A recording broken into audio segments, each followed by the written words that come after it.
Hello friends, मैं भानु प्रताप आज आपसे मुखातिब हूँ एक ज्वलंत मुद्दे के साथ। आप लोगों ने देखा होगा 2-3 दिन पहले अमेरिका के राष्ट्रपति डोनाल्ड ट्रंप ने अपने डेल्टा फोर्स, उनके एक सैनिक हैं, कोई सेना की यूनिट है डेल्टा फोर्स, तो उसके ज़रिए उन्होंने एक स्वतंत्र राष्ट्र वेनेजुएला है, तो वहाँ के राष्ट्रपति जो है और उनकी पत्नी को उठवा लेते हैं अपने वायुसेना के ज़रिए। ये लोग यहाँ से जाते हैं और उनको उठा लिया जाता है। अमेरिका अपने आप को बताता है कि वो एक महान लोकतांत्रिक देश है।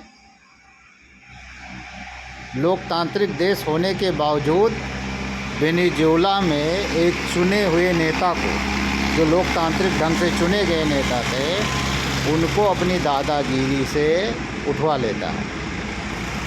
और हैरानी तब होती है कि यूनाइटेड नेशन, यूरोपीय संघ और दुनिया के बहुत सारे देश, जिसमें कह सकते हैं कि चीन है, रूस है, भारत है, ये सभी देश बस एक साधारण सी प्रतिक्रिया देते हैं और कुछ नहीं। ऊपर से डोनाल्ड ट्रंप दबाव बनाने के लिए और क्या करते हैं, भारत सरकार को धमकी देना स्टार्ट कर देते हैं कि मैं बहुत जल्द जो है टैरिफ बढ़ाने वाला हूँ। अभी आप लोग जानते हैं 50% टैरिफ है। बीच में कुछ ऐसा हुआ था कि शायद रिलीज करेंगे कुछ टैरिफ, अब वो हुआ या नहीं अब ये तो मुझे कंफर्म नहीं है, लेकिन अभी शायद हुआ भी नहीं और फिर से वो बात कर रहे हैं कि अभी बहुत जल्द मैं टैरिफ बढ़ाऊंगा। तो डोनाल्ड ट्रंप जो है वो पूरी दुनिया को अपने अनुसार चलाना चाहते हैं। वो चाहते हैं कि दुनिया का कोई भी देश उनके अनुसार फैसला ले जिसमें अमेरिका का हित हो। लेकिन वो शायद ये चीज़ भूल गए हैं कि अमेरिका अपने हित के लिए अपने अनुसार फैसला लेता है, उसी प्रकार दुनिया का प्रत्येक देश अपने इंटरेस्ट को ध्यान में रखते हुए अपने लोगों के लिए फैसला लेता है। ये शायद वो भूल गए हैं।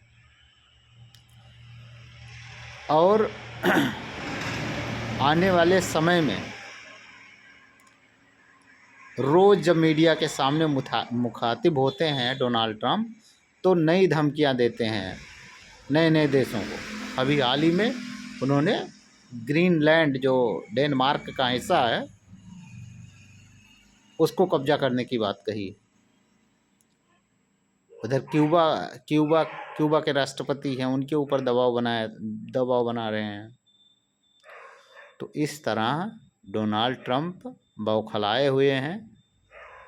वो नित नए ऑब्जेक्शन दूसरे देशों के ऊपर लगा करके, और उसको कभी टैरिफ की धमकी देते हैं तो कभी सैनिक कार्रवाई की धमकी देते हैं, जबकि उनको ऐसा नहीं करना चाहिए। अमेरिका एक शक्तिशाली देश है, इसमें कोई दो राय नहीं है, और प्रत्येक वो देश शक्तिशाली ही होगा जो किसी के भरोसे नहीं होगा। और जो भरोसे पर होते हैं उनका हाल वही जेलेंस्की वाला हाल होता है। जेलेंस्की यूक्रेन के राष्ट्रपति महोदय, कितने लोग मारे जा रहे हैं, लेकिन जेलेंस्की हैं कि वो समझौता करने को तैयार ही नहीं है। अब आगे देखते हैं क्या होता है, लेकिन हम समस्त भारतवासियों से ये निवेदन कर रहे हैं कि हम लोग अपने सरकार का पूर्ण रूप से समर्थन करें, क्योंकि अगर हम लोगों का समर्थन सरकार के साथ में रहेगा तो सरकार कोई भी निर्णय लेने में हिचकेगी नहीं। और रही बात सैन्य कार्रवाई की, तो अमेरिका सैन्य कार्रवाई के बारे में सोचेगा भी नहीं भारत के ऊपर, क्योंकि भारत वेनेजुएला नहीं है।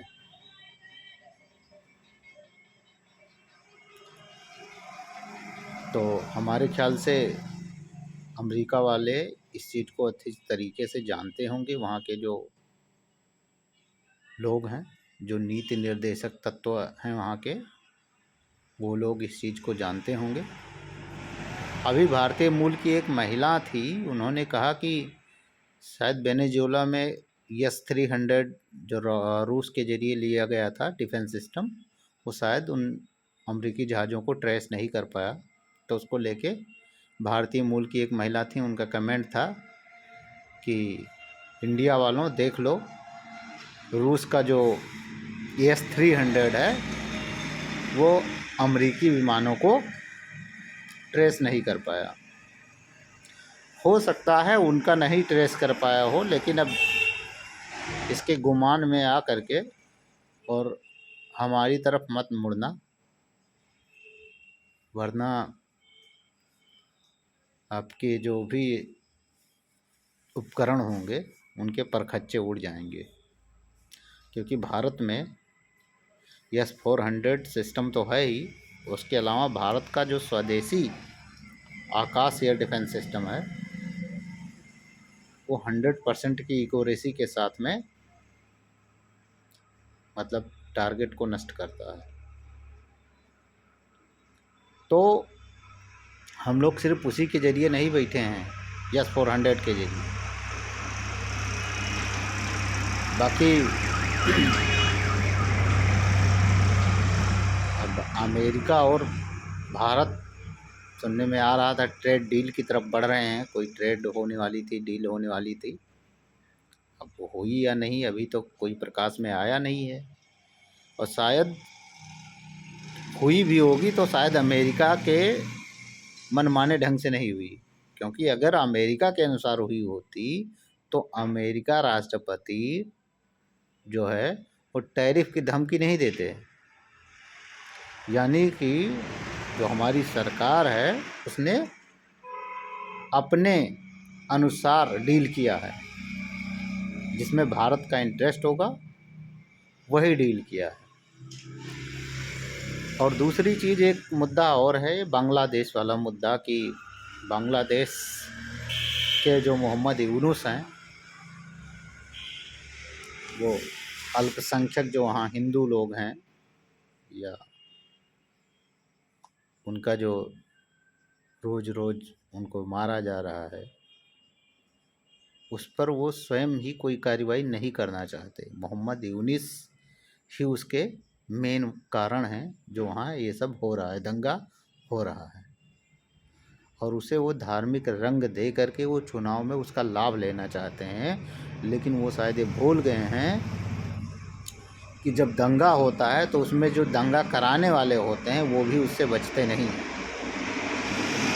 तो मोहम्मद यूनुस अब कितने दिन खैर मनाएंगे वो तो वक्त बताएगा। रही बात जो वहाँ दंगे हो रहे हैं, तो हमारे हिसाब से वहाँ के लोगों को ऐसा नहीं करना चाहिए, क्योंकि वो भी जो भी वहाँ हिंदू रुके हुए हैं उन्होंने भी बांग्लादेश की आज़ादी के लिए अपने खून बहाए हैं।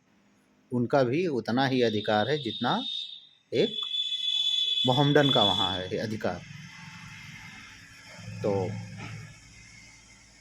ऐसा ना करें आप लोग। और अभी हमने कुछ दिन पहले पढ़ा था बांग्लादेश बहुत तेज़ी से तरक्की कर रहा है। वहाँ अर्थव्यवस्थाएं इंडिया से लगभग कम्पीट कर रही थी। और दूसरा जो है वहाँ की जो मैन्युफैक्चरिंग हब, खासकर वस्त्र उद्योग, इस मामले में तो उन्होंने इंडिया को भी बराबरी, इंडिया की भी बराबरी कर दी थी शायद। उनका जो रुपया है, जिसे टका कहते हैं, उसकी भी वैल्यू बढ़ रही थी। तो जब देश का जो नेतृत्व होता है वो अस्थाई होता है, तब देश तरक्की करता है। और जब देश का नेतृत्व अस्थाई नहीं होता है, बैसाखी पर होता है, किसी दूसरे के जरिए सिर्फ ऑर्डर मानता है, तो वो देश तरक्की नहीं करता है। एग्जाम्पल बहुत सारे हैं। हम लोगों का पड़ोसी पाकिस्तान ही देख लीजिए, हर 1-2 साल पर नया राष्ट्रपति बन जाता है, कभी सेना वाले वहाँ शासन चलाने लगते हैं। तो कुल मिला करके बांग्लादेश का भारत से बहुत अच्छा संबंध था, और भारत की कभी विस्तार वाली नीति रही भी नहीं है। अगर विस्तार वाली नीति होती भारत की, तो जब 1971 में बांग्लादेश का निर्माण हुआ, उस समय हम लोग, जो हमारा सिलीगुड़ी कॉरिडोर है, 22 किलोमीटर चौड़ा सिलीगुड़ी कॉरिडोर है, उसको हम लोग चाहते तो चौड़ा कर सकते थे। लेकिन हम लोगों ने ऐसा नहीं किया, क्योंकि हम लोगों की पॉलिसी कभी विस्तारवादी नहीं रही है। लेकिन अब आज देख लीजिए, बांग्लादेश छोटे बच्चे की तरह हम लोग उसको कंधे पे बैठा रहे हैं, तो वो हम लोगों के कंधे पे पेशाब कर रहा है। कितनी देर भाई तुमको बर्दाश्त किया जाएगा? मोहम्मद यूनुस, ऐसा कुछ मत करो कि उसमें बांग्लादेश के जो नागरिक हैं उनको उसका खामियाजा भुगतना पड़े। क्योंकि आप तो बैसाखी के सहारे अमेरिका के जरिए डायरेक्ट यहाँ उतारे गए हैं, और कुछ ही दिन बाद जैसे ही चुनाव हुआ, उसके बाद आपका पत्ता साफ हो जाएगा, आप चले जाएंगे। तमाम प्रकार का जो विवाद पैदा किए हैं, उससे बांग्लादेशियों का कितना नुकसान होगा, ये आपको अंदाज़ा नहीं है। धन्यवाद।